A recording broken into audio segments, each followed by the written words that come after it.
Hi guys, welcome back to the channel. If you're new here, my name is Lisa Kusima and I'm very passionate about building strong families. So on the channel, you'll have conversations on parenting, motherhood, marriage, relationships, and everything that, is in the family setting. Today, we're going to have a conversation on mental health and the family. How does it affect us? What is it? What does a healthy, family actually look like mentally? I have an amazing clinical psychologist here, so let's talk.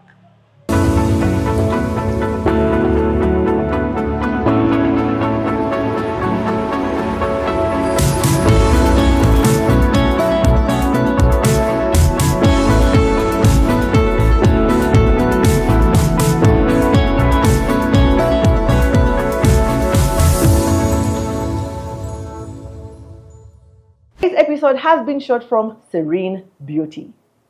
Serene Beauty is a team of creative hair and makeup stylists ready to make your wedding day beautiful. Apart from ensuring that they enhance your beauty, they have bridal space in 5 apartments to accommodate their bridal teams so that the day is stress-free. Stay here with your bridesmaids, take pictures, have breakfast, and start the day right. You can check out their Instagram page and book your appointment today, or use the number on the screen and get ready to celebrate love just right with Serene. Hi Jennifer, welcome to the channel. Hi Lisa. Hey, how are you doing? I'm fine. How are you? Thank you for accepting to come again, by the way. Yeah. I'm happy to be with you again. Yeah. So, who are you? What do you do? There are people who didn't watch that video that time. So just introduce yourself. Yeah. What do you do? And let's get into the conversation. Yes, Lisa. My name is Jennifer Male. I am a mother. A mother of 3 amazing babies. There will always be babies to be. Yeah, always. Yeah, I am married. Have been married for some time, more than a decade. Well done. 17 years. Wow. Yeah. So I am a clinical psychologist, but I'm also a medical professional and public health specialist. Yeah. Yeah, that's amazing. What brought you into the field of psychology? Yeah, what brought me to the field of psychology? It was 2017. I had just finished my public health promotion, and I got an amazing opportunity with a leading organization, and we're looking at well-being of vast populations. And I was assigned to look at workplaces. That was 2017. And I ran a few studies or a few studies in organizations to see what was going on. Then, and what shocked me was there was a high level of mental health challenges then. That is 2017. So I went in, being medical, you think you're going to look at nutrition, you're going to look at hygiene, those things. But what shocked me actually is that by then the trend of mental health had actually started in 2017. So 2018, health promotion is about designing programs. I'm like, okay, let me try to design programs around mental health for vast organizations. And I remember I was able to enroll the likes of Stanbic, the Standard, Chartered Bank. Many banks came on board, Equity, etc., etc. And when I started to do that work, I brought in colleagues, from the mental health side, from different calibers of people. And what shocked me is that how we were seeing mental health was from the perspective of Butabika. Yeah. And every time we went to talk to people, they were like, no, Okay, this is, no, I'm not schizophrenic. I'm not anything. So the public health person in me was like, no, but I think there has to be more to this. So I entered the field thinking that, let me get it and teach it. Because you see, health promotion is about teaching. And I love to teach. I'm a natural teacher. So I'm like, okay, let me go in and teach and contextualize it to the level that Lisa can see that, this is what my mental health is. So I went in to do a master's in clinical psychology. But when I went, now being medical, I began to see all the gaps in the healthcare system. Yeah. I'm like, oh my God, what have we been doing? You know how you panic, you get information, you're like, What? oh my God. You see all the patients that have been in the hospital, because I used to work at IHK. You see the system, you look at maternal health care, you're like, oh my God, I think we've missed this. You look at children, you're like, oh, the other child came like this and we only gave Panado. Yeah. So I was like, okay, I will go back and reorient health services, because this is what I know best. Yeah. So the first thing I did basically was to start with maternal health. And I remember around that time it was COVID, I was pregnant. It was so difficult. I had the knowledge, but many people don't have the knowledge. And then when you look at even the symptoms that, for instance, if somebody has preeclampsia, they have a raised blood sugar, they have a raised blood sugar and blood sugar and blood pressure. Yeah, those two things. When you go back and look at what stress does, what that stress hormone does to the body, those are the things. But when you come to the hospital, we will look at you, we'll give you medication, but we will not go back to tackle the root causes. Yeah, and then when I went into Butabika for internship, every patient I saw, there was a story of a mother, of a father, and I'm like, okay, this is now bigger. We need to go back and do more work.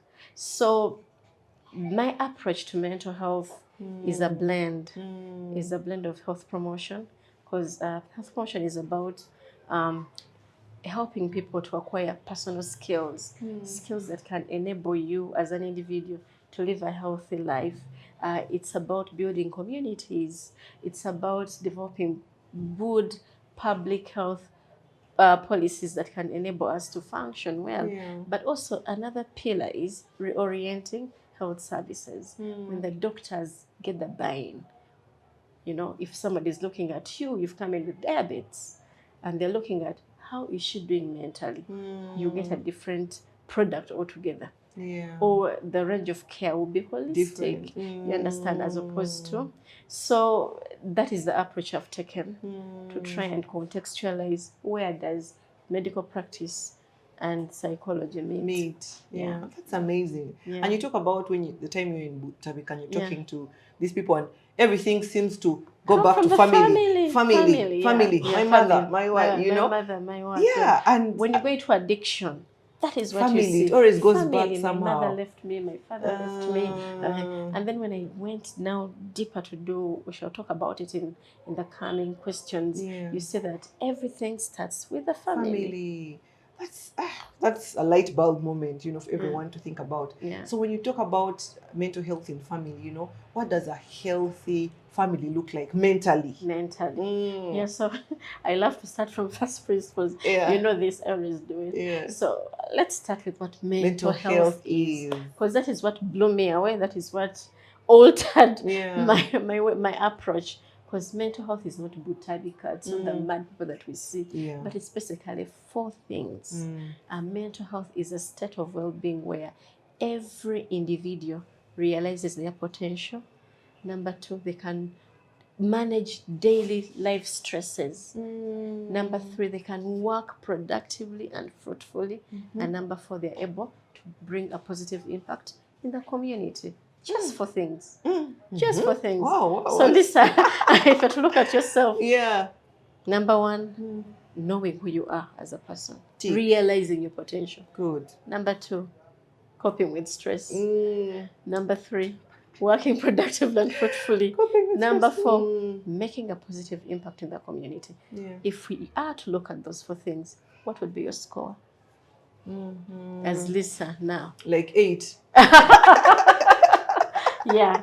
So you see that is where the conversation is built. Now, bring it into the family.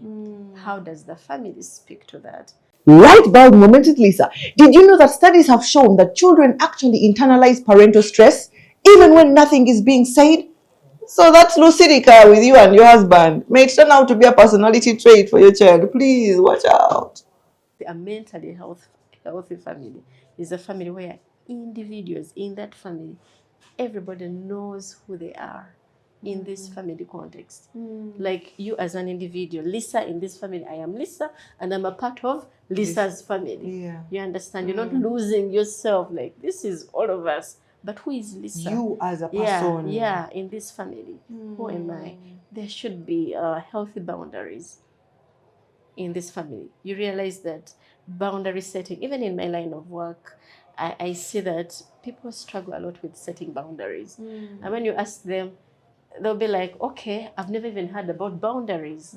This is something that we learn from the family. We should learn from the family. Yeah. Number 3, it should be a safe space where you can talk to each other, where you can come in and you know that I'll not be discriminated against, I'll be heard, I'll be seen, I'll be loved, I'll be understood. 6 things. The people in the family should see each other, hear each other, love each other, support each other, understand each other, and hold each other. You understand? Because at the end of the day, that is the place where you can be yourself. You and you. Yeah. And then the stability. We have to be stable. We have to be close. We have to bond. So many families are not, from this description, Many of us are struggling. many of us, you know, Yeah. that whole, especially when you talk about stability, Yeah, there's a lot of cases of just instability in the home, Yeah. you know, and then they say the way the parents relate really affects Yeah. the children. Yeah. Is that true? It is very true. And I want to also take a step further that actually some of the things that you see as the dysfunctional behaviors in families are transgenerational. Yeah.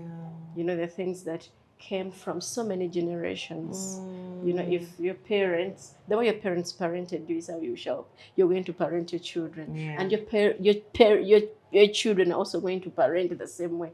And the cycle continues. The cycle continues. So you as an individual, you should be able to look at yourself and like, where am I coming from? What was the trauma in that place? You understand? Where did it come from? When you look at my genogram, if I'm to look at 3 generations, who are these people? Who are my great-great-grands? Yeah. What were they? How was the system? Yeah. What Their did my behavior. grandparents inherit from that? Yeah. What did my parents inherit? And what did I inherit from it? In fact, talking about these transgenerational patterns, since we're talking about family context, I've also learned that some diseases are not like even chronic. So for instance, there are things that we learn about eating. If you come from, say, central Uganda, you know that we have so many carbohydrates. So you find that eating matoke, rumonde, kalo, everything. All food. All food. You understand? And that is how we have been eating from generation to generation. So we shall have challenges with diabetes, with obesity, with all these things. And people will say, oh, we all have obesity, we all have, but it is the feeding pattern which has been transferred from generation to generation. So also the behaviors. In our family, we don't talk. My father didn't talk to me. I will not talk to my children, and my children don't talk to their children, and the children not talk to their children. So the cycle continues of the dysfunction. I've seen some memes and some where they say like, how dare you even talk to your father like there is no relation, like There's no relationship. He comes, you just get out of the room. You know.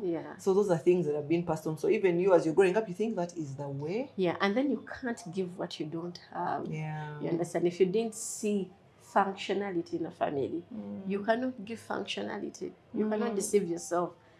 You understand? Because you don't know it. Those strands or constructs are not inside you. So we have to unlearn and relearn and and you talked about those different ways. Okay, the 4 you talked about. Why do I feel like moms are the ones who suffer most? I don't know if it's true or if it's because I'm a mom, but why do I feel like the moms are the ones that suffer most on this spectrum mentally? But because again the transgenerational transfer of behavior. You see your mother doing all that. There is that we call them gender roles. Because in a family context there are roles also. a family must have a hierarchy, must have, this is the father, this is the mother, must have roles there. So who does what? The fathers will go out and win the bread. The mothers will stay behind taking care of the family. And then you find that the mother loses herself. She's doing actually work that is not even paid for. You get it? Before you know it, in the context of Africa, they're bringing in-laws who are sick. You understand? You have to look after them. You're doing a lot, and in a way, you're losing yourself. You don't have self-care for you. You're losing your dreams. And what happens? You're going to crash.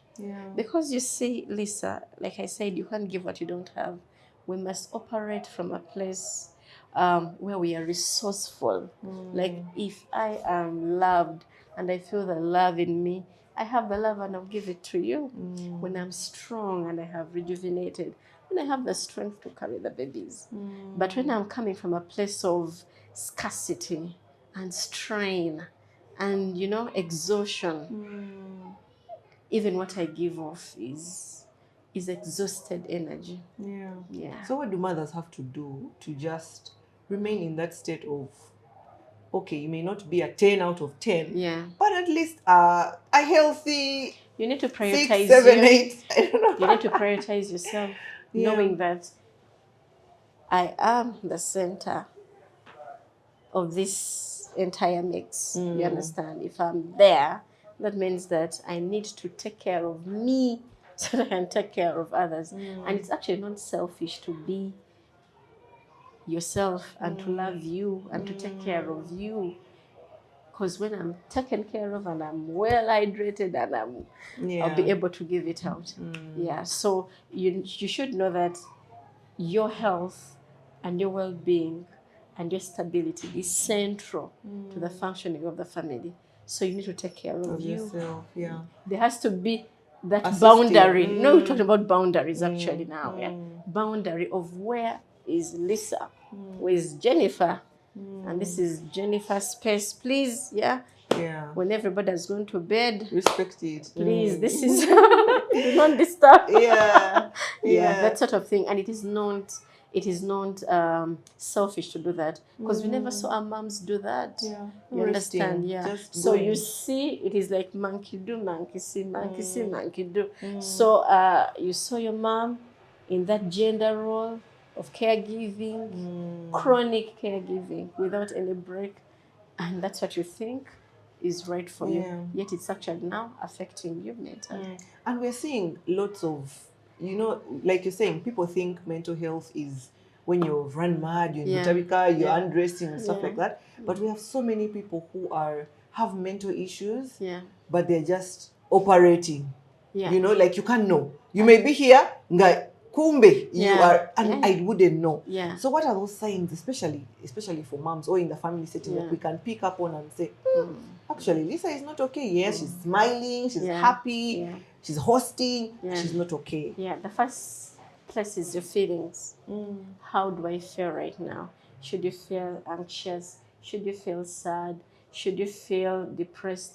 Should you feel like you've lost interest in everything that you've always wanted? Should you feel like you're exhausted? Sometimes we get into behavioral patterns and you find that you're isolating, you're withdrawn, you feel like you're low on energy. No matter what you do, you feel like, I just can't get up. Sometimes it could be the thoughts. What thoughts am I having? You understand? Am I having suicidal ideation? Am I having only negative thoughts? Like those disturbing, intrusive thoughts of you're bad, Lisa, you are a failure. And that is the thought that you're having all the time. It's a gateway into knowing that, now actually I could be deteriorating. Because you see, the thoughts of I am bad, I am unworthy, are going to bring these feelings. Feelings of misery, feelings of depression, feelings of isolation, loneliness, and before you know it, you eventually now begin to behave. You isolate, you withdraw, you could get into that space of just eating. Some people just eat and eat and eat and eat. Try and feel something. to try and self-soothe. Yeah. You understand? Yeah. Others can starve and they don't eat at all. There's that loss of interest. Even in people don't come to see me. Whatever you are, Yeah. lawyer, who doctor, you will Yeah. have. We all have mental health. And then for the men, look at the economy. Yeah, the financial status right now brings a lot of strain. But then also there are issues of transition. Like how? For instance, if there's a change in roles, maybe you've just given birth, the attention could be diverted to the baby. Yes. And the husband is not getting his attention. So that can can stress the husband. And we say, after you're old enough, women say, after you're an old person. But you know, he needs his time. It could be an issue of age, the transitional age issues, especially between 40 and 60. Really? We go through a midlife crisis. We all go through it. They struggle. Oh yeah, we all struggle. So men like from 50 to 60, they'll be going through it. You're looking at yourself. You're like, have I been generative or am I stagnated? You understand? Maybe I expected to be this and I'm not that. And then you see behavior. We call them survival mechanisms, like drinking, coming back very late. You know, getting high on drugs. All those things. Addictions. Or getting into funny groups, you know, to try and cope with what is going on. Yes. So dads also struggle. Because they don't talk. You know, they don't talk, they're trying to be hard. Yeah. So a lot is going on. And as I talk right now, men's mental health is at the rock. Are you serious? Yeah, they're doing so badly. So badly because of even the culture. Remember, we've been talking about the transgenerational. Men don't cry, you should appear strong, you should appear, you know, like you're made out of what? Of people stone. Laugh at you if people you laugh say at have you. mental... You know, even that kind of thing. But men are also emotional beings. They should be allowed to have those places. And that is why now having a safe space at home becomes very important. The wife could be the safe space of the husband if they have created such a relationship and they can talk about issues. If they have good rituals that can cause them to, you know, repair and bond again and talk through issues, you can be able to help. Okay. Now, when you talk about just the family setting, the children, you know, many times, like you've said, past trauma is passed on to them. And even as they are growing up, there are things we are pouring into them that actually causing mental issues that we may not be seeing, you know, like they're just a child and stuff like that. What things have you seen from your experience or know of that actually cause mental issues for the children? Actually, in our practice, we have something we call adverse childhood experiences. These are like situations that somebody went through, challenging situations that somebody went through before they made age 18. You understand? They're about 10. And this is researched. You can even go and read more about it. There are 10 things. Number one is physical abuse. If you're beating a child, beating is not spanking. There's no more spanking. There's beating too. You know, like there are marks here. There's physical abuse, emotional abuse.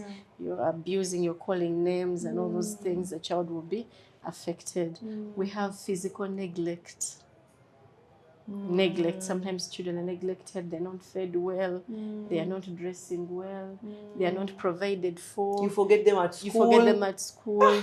Physical neglect.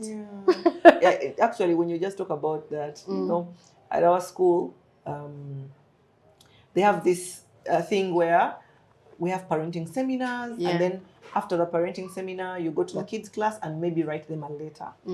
And this letter, they stick it to the child's office or something. Yes.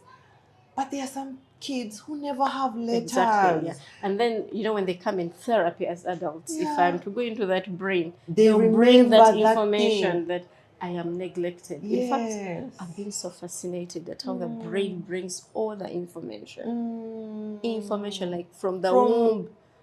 From the womb? Hey, you can get... Yeah, because the trauma can happen if the mother is traumatized. Yes. That whatever she feels, all the negative emotions go to the baby. You understand? So actually, a human being can lose themselves right from the womb. Yeah. You deliver somebody who is a candidate of mental health problems. That's why we need to be very, very careful. As parents. Very careful. So I talked about physical Neglect. The children are not bathing, they're not, nobody's caring for them. And you see that with physical neglect, if you don't have enough, that means even as you're growing up, you're saying, I should be able to provide for myself. And that means you're going to become hypervigilant. And when you become hypervigilant, as an adult, you could be addicted to work because work is your coping mechanism. And before you know it, you have burnout. Before you know it, you have diabetes, what, and all those things. So you see that it is a whole... Starts from It's those it starts here. So physical neglect is a very big thing. Yeah. We have also emotional neglect. Like you're crying, you're going through something, and nobody's there to attend to it.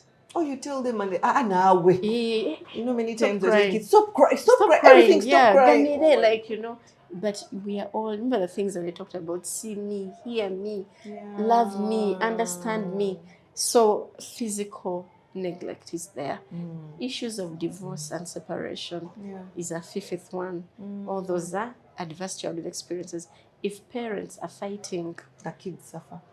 Domestic violence. I have so many cases of anxiety, and somebody's struggling in adulthood. But when you go back to the brain to bring what is the root cause of this, it was domestic violence in the family. So you're ever anxious? You're always anxious, you're fearful, and you don't know why. Yeah. So we have also issues of incarceration. If your father or an adult in the home is taken or apprehended by police and they are arrested, it's a trauma to the children. Issues of substance abuse and use of alcohol, that is a trauma for children. For the children, because they're seeing the parents are drinking and they're seeing its effects on them. Yes. Mentally ill parents, if the parents have a mental problem, again, the children are going to be, because now they begin to take care. We call it parentification. When a child begins now to take care of other children and they do roles. Remember we talked about roles in a family. But now the mother is not able to do their role. The father is not able to do their role. And this child takes on the role. That means you've damaged this soul. Can we talk about firstborns? Because I feel like firstborns, there's a lot of parentification. They go through that. So you're the firstborn, everything on you. Now you don't get to be a child. Exactly, you don't get to be a child. And that means that when we get into issues of identity, you don't have your true identity. You don't have your true identity. And remember, we're talking about adverse childhood. There's the last one is anybody who committed suicide. If there's a in the family. Yeah, in the family. If the children have been able to see some of those, they'll be affected. So there are 10 things. And the higher you go in terms of your scores, the higher the trauma. The higher, even people that are watching us, those 10 things that we're talking about, should you score anything above 3, you're in the red zone. So like there's there are 10 of them you can do. Yeah, the test that you can do.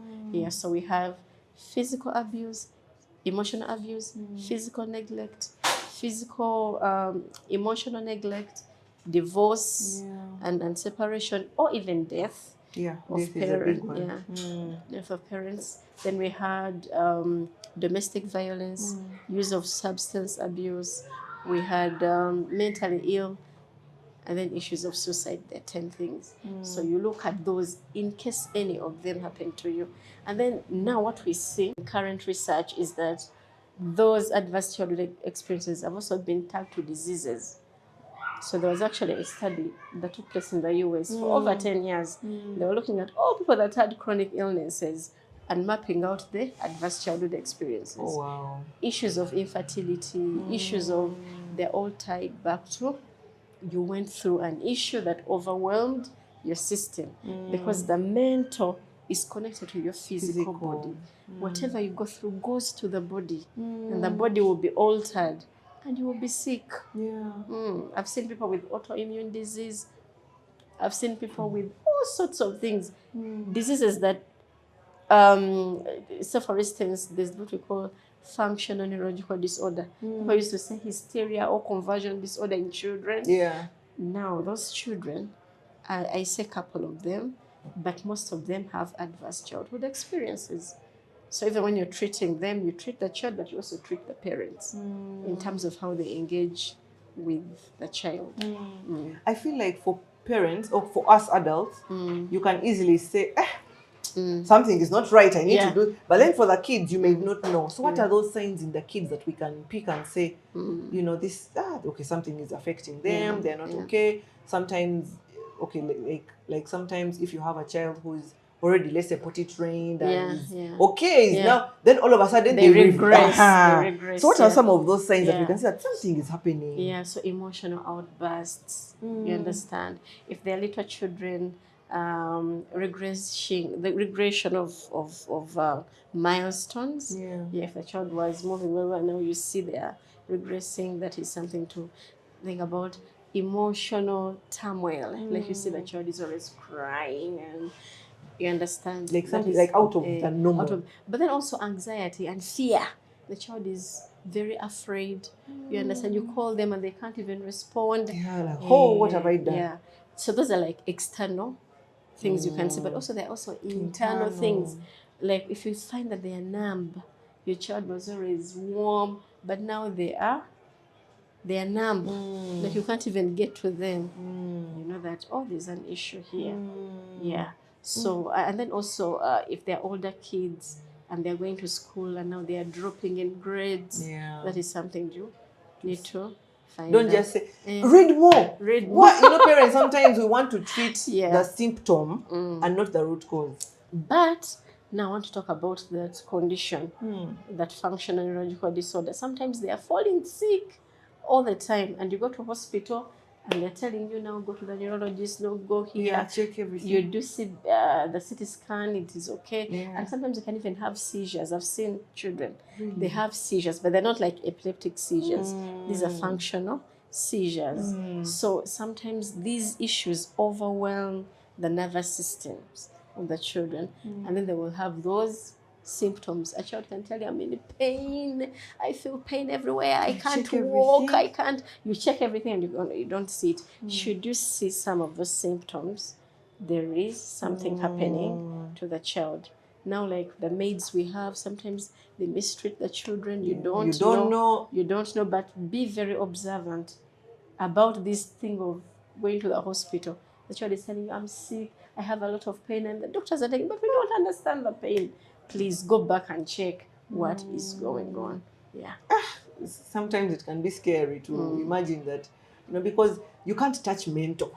You can't. Physical, you can be like, okay, this wound is paining, dress it. But like mental is like so, and there's a lot that we need to do, especially as parents, to fill that gap. Especially now I'm seeing emotional abuse happening, rising up. You find that the kid is, you can't cry at this home.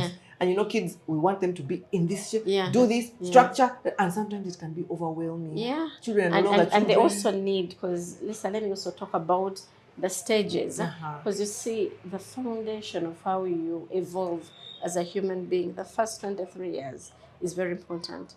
From the mother being attached to the child from birth. When we breastfeed, we don't just breastfeed for nutrients and what.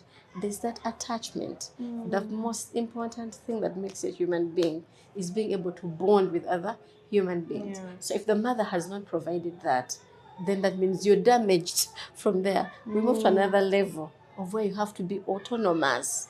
So that autonomy that you need in adult life, you also get it from like 18 to 36 months there. You remember, Lisa, your kids around that age, you want to dress the child is like, no, I don't want to dress, I want to be naked. So that is one form of saying I'm autonomous, I'm also a human being. So you need to also give them room to practice that autonomy. Because sometimes you find adults who don't have any no. And when you go back, you find that there was no autonomy at that age, because the child must be able to exercise that. And And in a loving space of the Yeah, family, yeah. you let them have the autonomy, but with boundaries. Mm. You can get away with this, but you can't get away with that. Yeah. And then you allow it to grow. Then at a certain age, 3 to 5, their initiative, to do things, you let them do. You see them playing with innovation and all these things, you let them be. But if you're telling them, go to your rooms, you're killing it. Yeah.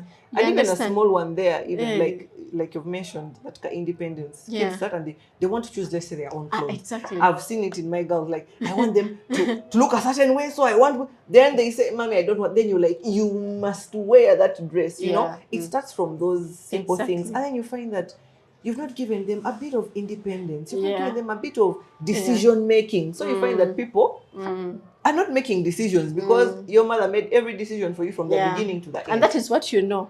Yeah. You know that a parent must, it's a yes. You must do as I say. You understand? Yeah. But now they need that autonomy. We need to get into a conversation of, why do you want the yellow dress?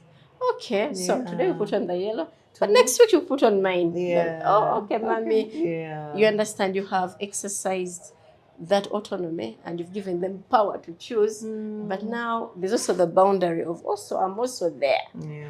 You get it. So when we reach a certain stage of 6 to 12, it's about overcoming that inferiority complex, because humans are born inferior.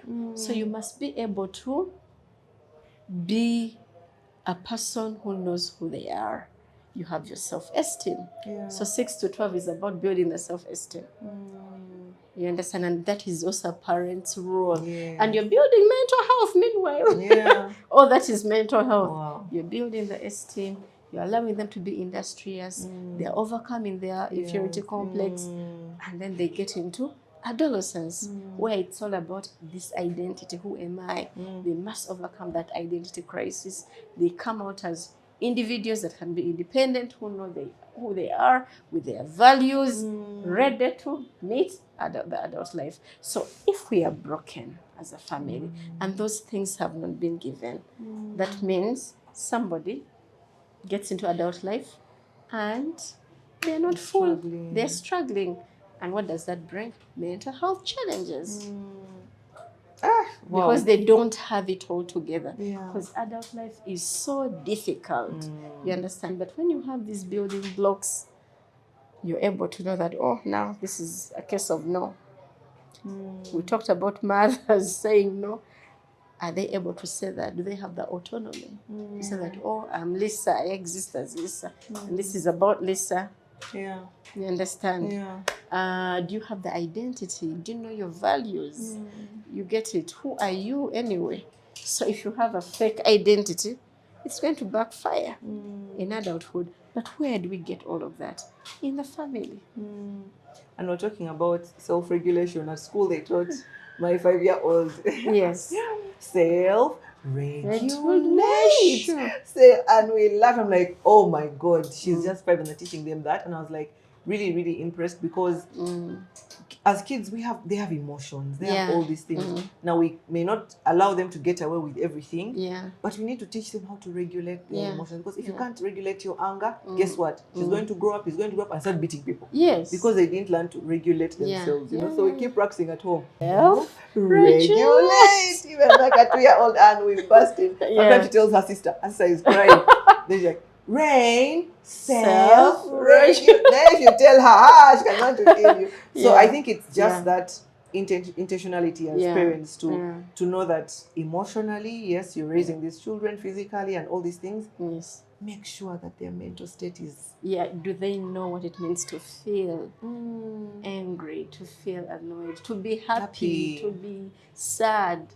You understand? And are we able to attend to that in that particular moment? Yeah. So what practical things can we do in the home for the children, for the moms, like practically day-to-day things that we can do to keep our mental state there, knowing our identity, knowing all these things? What can we do? Number one is awareness, because you can't begin to practice something intentionally when you don't know. I encourage parents to read more. We are in an age of information. You can go read. There are many parenting seminars. Go and learn. You understand, know what to do and what to say. Because sometimes we come from very faulty backgrounds. You understand that even the things that we tell you to do may be impossible for you to do, or the other personality comes out, the personality that is faulted, and you're busting out on the children and you are shouting. There are some moms that are known as shouting moms. But also their mothers were shouting moms. Yeah, so they know that a mother shouts. Yeah, that kind of thing. But what is practical is checking on each other. When the children return from school, are we there to attend to that? Because somebody runs out of the van, mommy, are you able to receive? Just tell me, how was your day? How do you feel? And they don't need much, only that. How do you feel? Dad comes back, a hug, welcome back. How do you feel? How was your day? You understand? It starts from there. And also, in this family system, there's what we call rituals. The things that we can do together as a family. We know that we pray. You understand? And prayer time can be a time of, asking, so how was your day? What is the challenge? What has been going on at school? Can we pray about it? I like asking my kids, who made you laugh today? Yeah. Who made you angry? Who made you sad? Yeah. What brought you joy? Yeah. Apart from saying, how was your day? Be like, fine. Now I want to know, who made you sad? Made you sad? This one hit me and I fell down. Then you address that. Yeah. And then also to know that there's another space out of this world where I can always go back. That is what home is about. If I've been annoyed at school, I can go back home and I talk to my mom. And she will listen. She'll be there. First of all. This reminds me, my daughter was struggling with a certain stream where she was. She told me, Mommy, I'm not comfortable. I also went and saw her. I was like, okay, it's not okay. So I went and spoke to the teachers and I said, we can actually take her to another stream.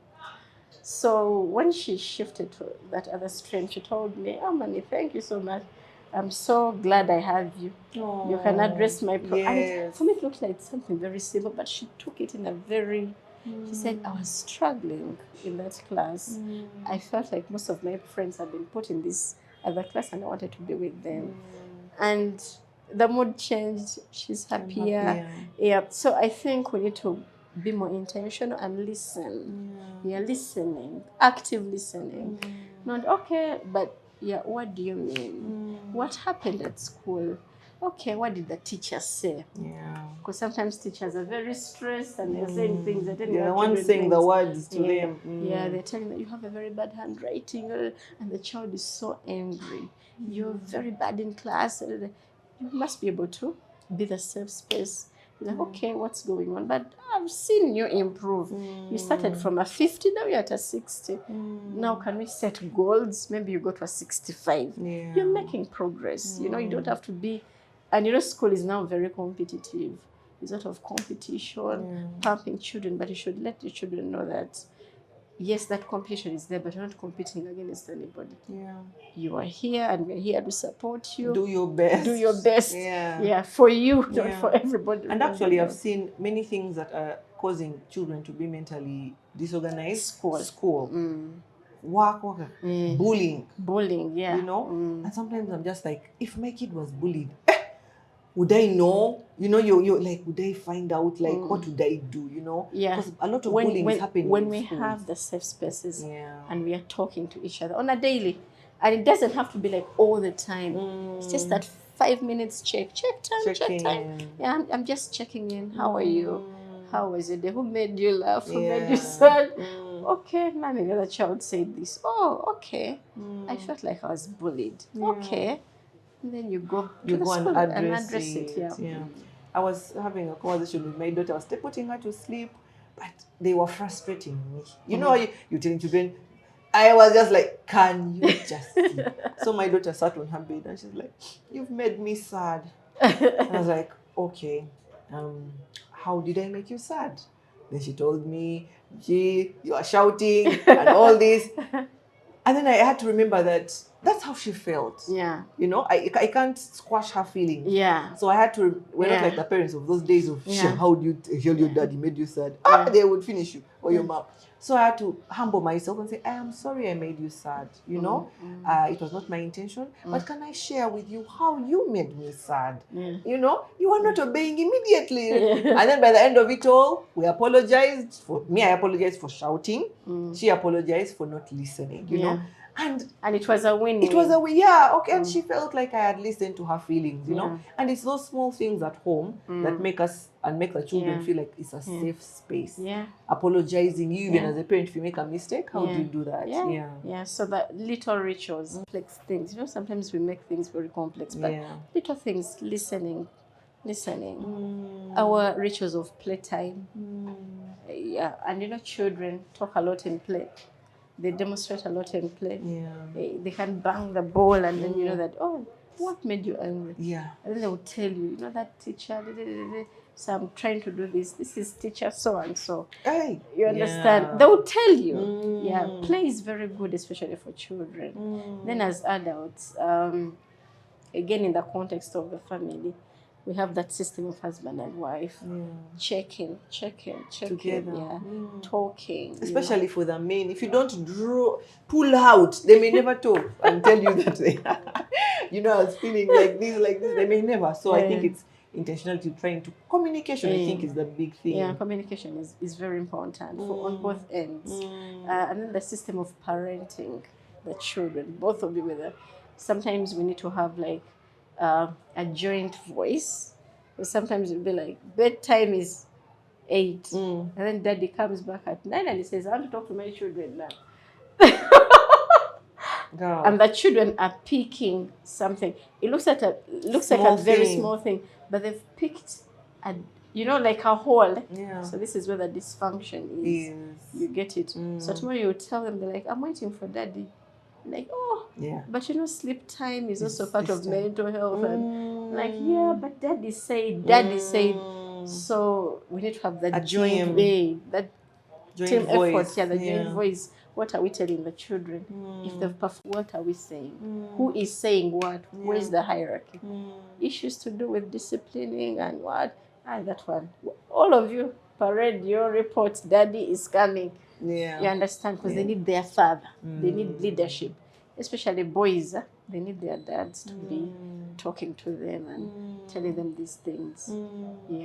That's so true. And I've seen these days the cases of suicide is kind of coming up, you know? Not kind of. It has come up, eh? It is. Can you tell us more about that? A lot of suicide cases. But again, still dysfunctional family systems at the heart of poor mental health is dysfunctional families.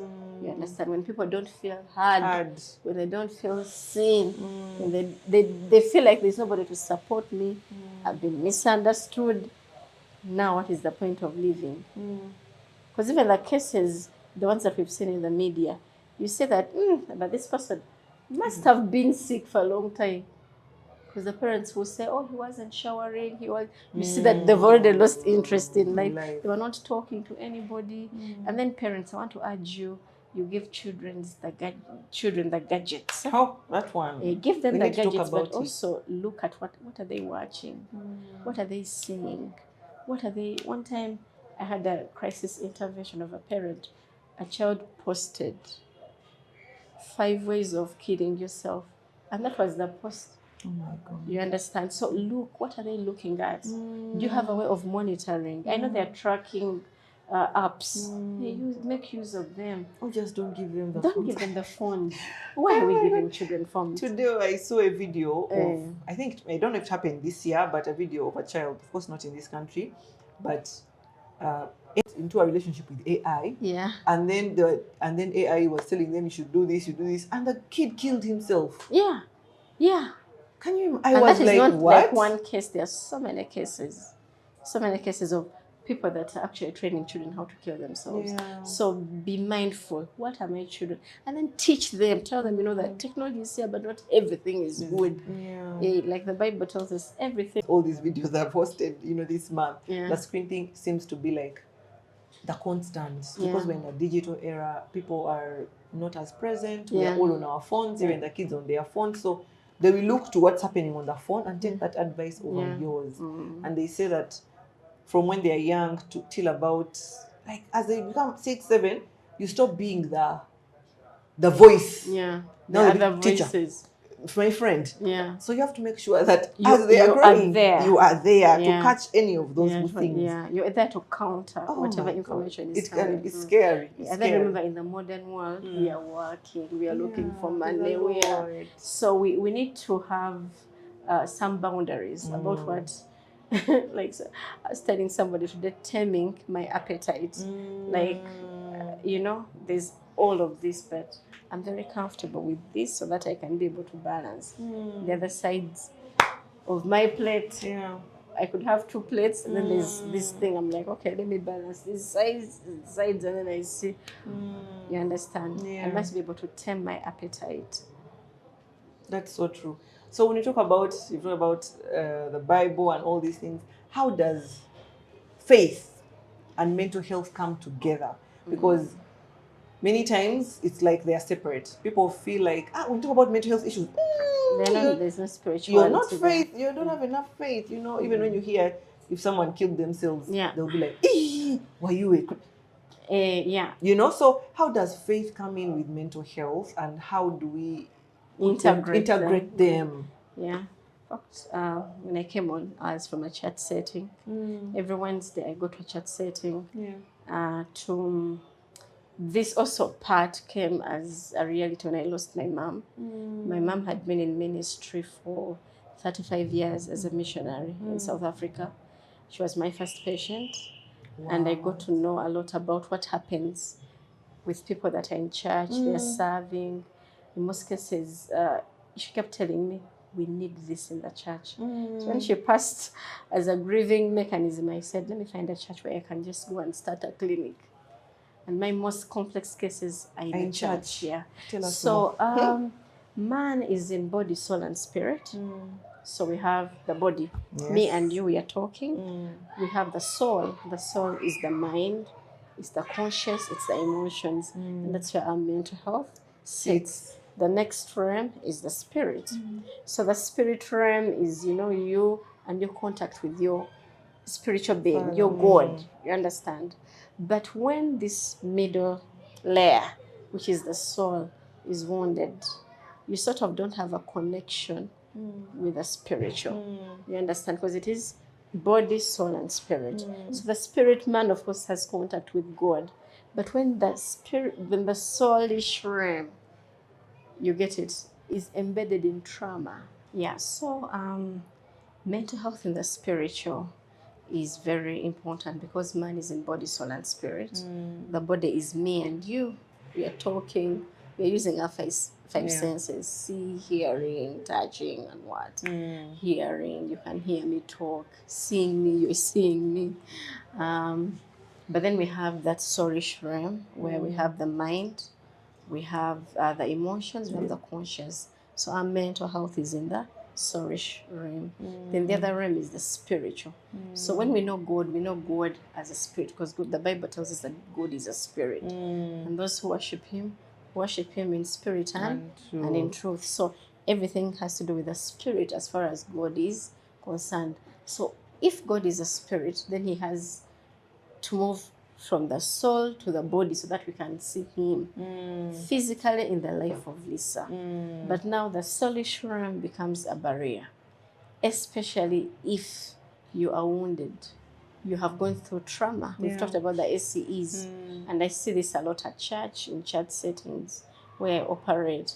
If somebody has gone through adverse childhood experiences or they are traumatized, they love the Lord, but they have other personalities in them. That's why they can say that, Lisa is born again. But sometimes you don't understand Lisa because there's that personality that has...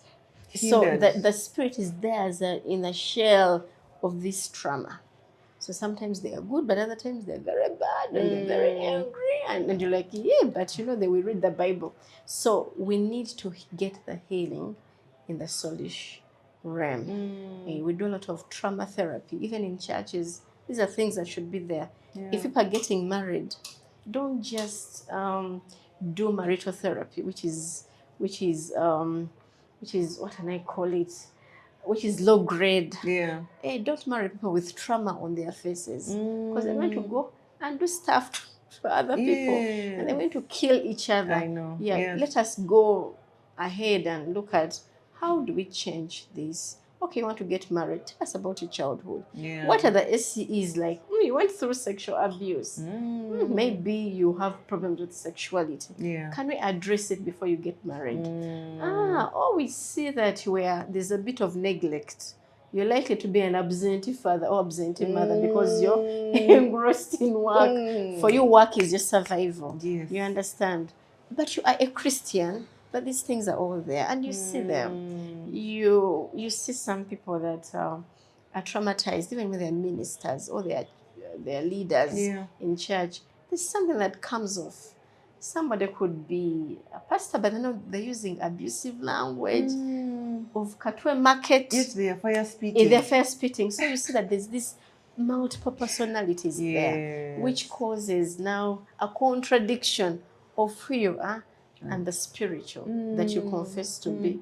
So what I'm saying is that for us to be holistic, for us to be whole, to be functional, can we also bring in psychotherapy in churches so that people can heal, get true healing? 360, touch here, touch here, yeah. Because like I said, you told you last time when we talked, when our bodies are sick, we go to the doctor. Yeah. But then when our minds are not okay, guys are like, now you Let are me pray. Let's pray only. No, let's work with everything God has given us, all the wisdom, the knowledge. Exactly. Sometimes I get people, pastors of course refer patients, and people will be like, we're so resistant. So what do you exactly do? You people. So when you begin to explain to them that this is what is, they will see, they're like, oh my God. You see somebody's worshiping, but the trauma they had with their father, they resent everything male in the world. Now they're here telling you, I'm not getting married and I'm praying to God. God make a miracle of a man. But every time a man surfaces, you see your father and you're abusing them. So you won't get married. So you see trauma is now contradicting with you. In the spiritual, you're praying, even getting visions of yourself getting married. But in the soulish realm, you're not ready for the marriage. You need to deal with the trauma. Yes, so I see a lot of that in church, a lot of it. And that's why people will say, these people are not real. It's not that we don't love the Lord. It's not that we are not good people. We have not overcome. We are still in that trauma phase. Yeah. But the challenge, many are in denial. I know people that will say, no, the Holy Ghost will do. The Holy Ghost will do nothing. Because even, God has been teaching me a lot about this psycho-spiritual. And he now took me in the Bible. I now began to read the Bible in the lens of psychology. And I'm like, oh my God. So Moses never reached the promised land because he was traumatized. His trauma is transgenerational. You track it from Genesis 49. The Levites. Levi was an angry person. Where is Levi coming from? Leah. Leah was a very unhappy mother. Even when you go back and you read how she named those children, it was coming from a place of pain. So the child has anger. The mother has anger. The anger is transferred because Moses had anger issues. Hey, was Moses speaking to God? Close, almost besties. What does the Bible say in Exodus? Nobody speaks to me man to man. You understand? But his trauma, unresolved, hindered him. So it's a... At it twice. When he was young, he killed the person he was too angry. Now God didn't speak to him for over how many years? Then again, now 10 commandments he threw. Then again, and even that, even there's a lot of the book of Exodus is full of Moses. Moses got annoyed, but she's transgenerational. But then also that trauma of a baby crying on River Nile, all that is trauma, neglect. So you see a lot. Moses in itself, if you look at, there's an identity crisis. I'm in the palace, Egyptian, I'm not among them. Mental health issues. You killed me. Okay, well that's an eye opener. Yeah, so we need to really contact even people that failed if you go back and look at it in the context with knowledge of mental health, you will see all these characters. Yeah. So what we have to do is to do the work. Do the work. Do the work. Don't fear Yeah, therapy. don't fear all this therapy. stuff. Don't fear therapy. I know most people fear it. Men, men that come to me, they tell me, make sure you do it without emasculating me. Something. I'm like, no, I'm not here to do that. I'm here for you to get your true self. You could have lost yourself at 2 years in the womb or in the teenage years or whatever happened to you. But the thing is that we can overcome trauma. We can overcome trauma and we can live meaningful and purposeful lives. And we can be good parents and also cut off that cycle of trauma when we are able to look at it like, okay, this is what it was. I am not continuing with it. I am starting my new page. I'm aware of this trauma. This is what it made me. I'm going to be a better parent. I'll be a better father. I'll be a better mother. My children will be better. You've dealt with it. And I think, self-awareness is really key on that journey because you need to first know it, accept that there's a problem, let me address it. Now most people are in denial. And I'll tell you that majority of the people have fake identities. Fake identities. We fake the identities with maybe wealth or appearances or even books. Some of us study so much and that becomes my identity. But that is not who you are. When we break that shelf, who exactly are you? Oh, beautiful. And there's something I didn't want us to forget. We had talked and you had mentioned about the position we the fit, sibling position affect us mentally.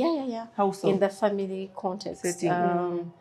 So usually the middle children are not taken care of. Like in a family, the firstborn has their place, which is full of a lot of responsibilities. The lastborn is the baby of the home. Now the middle ones, who are lost. Most of them, when you return home as a parent, you ask, Lisa, firstborn, did people bathe? Did they eat? Where's the baby? So the others are taking this thing in. They're like, so we don't have any attention. Nobody. Who are we here? You understand? Now, if they don't have special attributes, some of them become very competitive to get attention. To match up. To match up. Maybe they'll be reading hard, or maybe they'll try to do something at home. Maybe they're very hardworking in a very abnormal way. And that is where nurturing comes in. So come a middle child.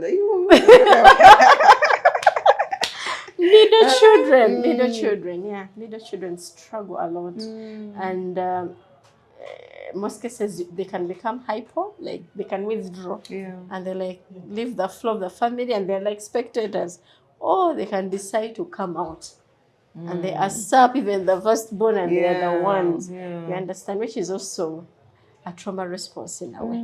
You're supposed to be yourself. So what we encourage parents to do is to pull them out, help them, nurture everybody. Let everybody know that they have a position. Even the middle child, give them responsibilities. You'll be in charge of this, you'll be in charge of prayer, you'll be in charge of what. It's not only the firstborn who does everything. Some middle children feel left out. They feel unseen. Remember the things, see me, hear me. So they are not seen, they are not heard, they're not understood. The focus is on the others. Should the middle child not have any outstanding abilities, they suffer a lot.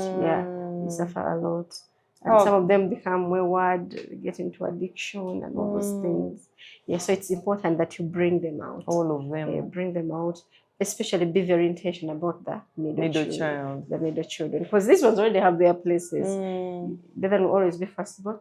This other will always be the lastborn. So the middle ones, bring them out. What about only children? Do they suffer in any way? Of course. Because you see the dynamic of the interaction within family members. You must have siblings that you're interacting with. The first line of I'm interacting with an age mate or people in my age bracket starts in the family. So when you're lonely, you only know daddy, mommy, and then me. So there's a bit of loneliness, isolation. So they need to, parents must bring other cousins. Find ways to put them in spaces.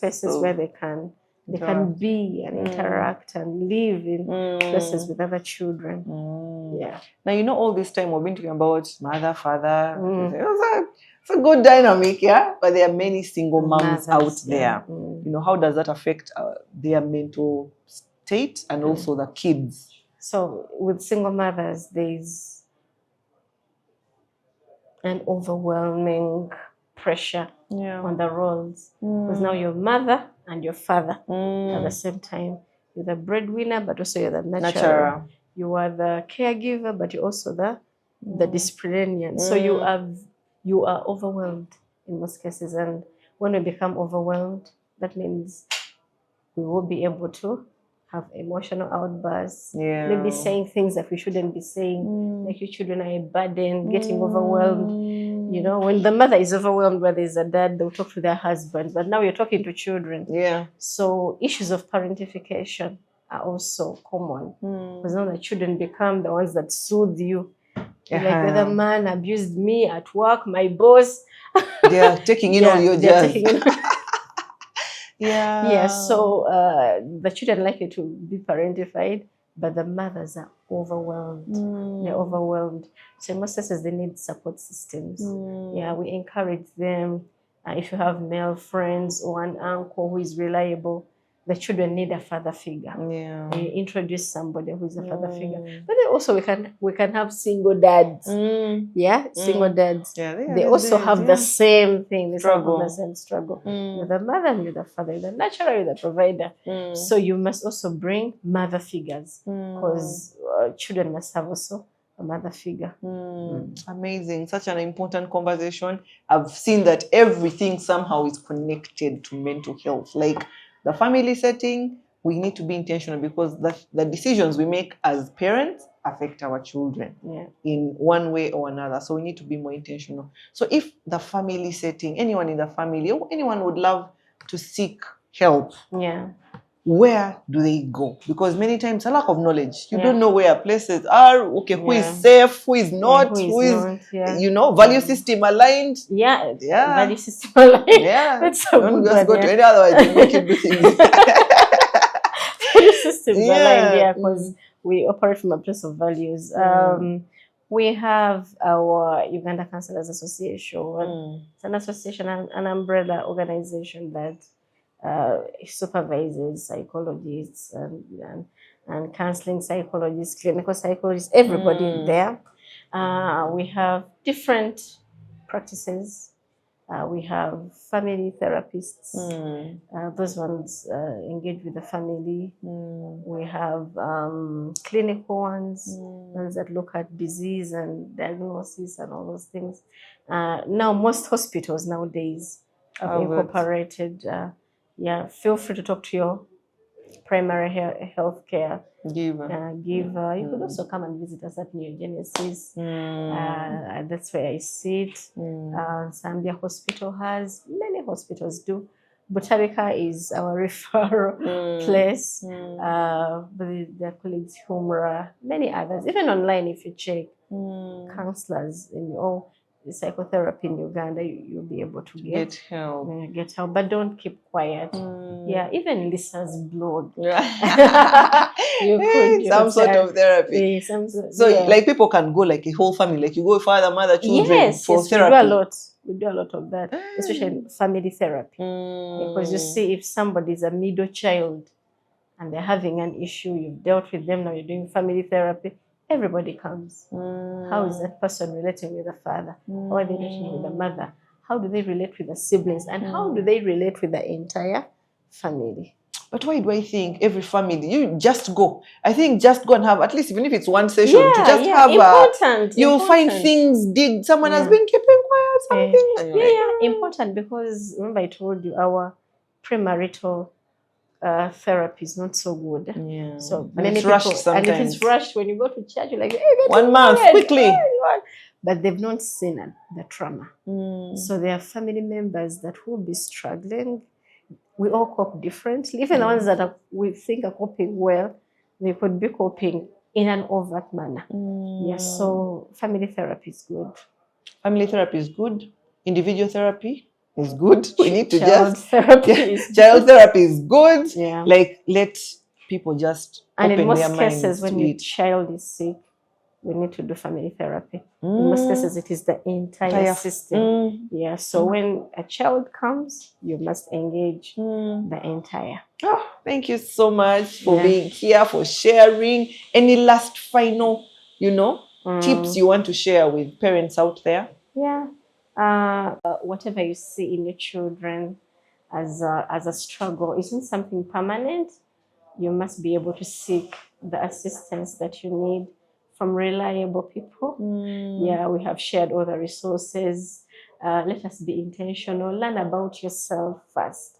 Where am I coming from? What was my trauma? How am I transmitting it to my children? Let's come out of denial and we face this epidemic of mental health head on. Yeah, amazing. Thank you so much, Jennifer. Guys, I won't stop telling you, I hope you've learned something, because it's been, light bulb moments here and there, and we need to take on that responsibility as parents. Yes, you went through trauma, but don't pass it on. Now you can do better. Now we have more information. There is a lot out there, resources. Talk to someone. Don't die in your thing. Talk to your spouse. Let your spouse know you're struggling and get some help for you, but also for your children. And sometimes, as I conclude, really, sometimes we think that we are okay, but I don't think we need it. It's because we're not having some of those discussions. If you track back, you realize that maybe it's something you just need to address. So just seek out therapy, talk to someone, and I think we'll have healthier families from generations to come. My name is Lisa Kusima. Don't forget to like the video, share it with someone you think will find value, and leave a comment for us. Let us know what has been your key take home. I'm always here to inspire.